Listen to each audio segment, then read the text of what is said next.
छठी मैया की जय हो। छठ व्रत कथा।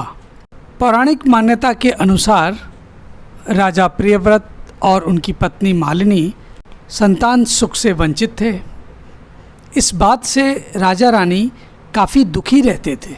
एक दिन उन्होंने संतान प्राप्ति के लिए महर्षि कश्यप से पुत्रेष्ठि यज्ञ करवाया। महर्षि ने यज्ञ संपन्न करने के बाद मालिनी को खीर दी। खीर का सेवन करने के बाद मालिनी गर्भवती हो गई और 9 महीने बाद उसे एक पुत्र की प्राप्ति हुई, लेकिन दुर्भाग्य से उसका पुत्र मृत पैदा हुआ। ये देखकर राजा रानी बहुत दुखी हो गए और निराशा की वजह से राजा ने आत्महत्या करने का मन बना लिया।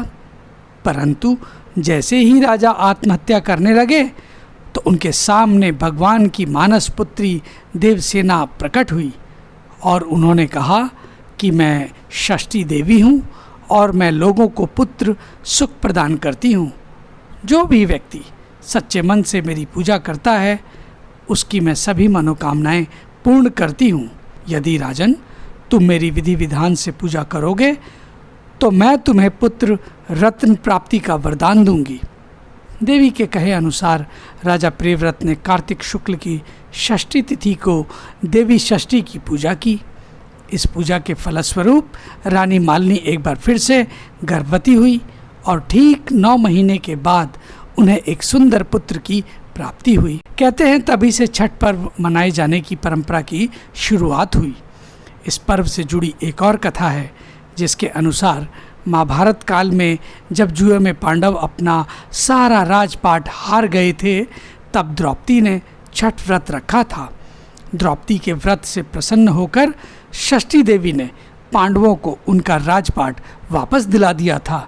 वहीं एक अन्य पौराणिक कथा के मुताबिक महाभारत काल में सूर्यपुत्र कर्ण ने सबसे पहले सूर्यदेव की पूजा की थी और कहा जाता है कि घंटों पानी में खड़े होकर कर्ण सूर्यदेव को अर्घ देता था। सूर्यदेव की कृपा से कर्ण एक महान योद्धा बना और आज भी छठ में अर्घ दान की यही परंपरा चलती चली आ रही है।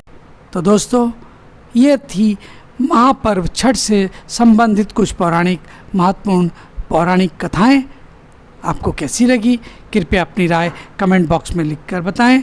और अगर छठ से जुड़ी ये रोचक पौराणिक पारंपरिक कथाएं आपको पसंद आई हों तो कृपया इन्हें लाइक करें, अधिक से अधिक शेयर करें।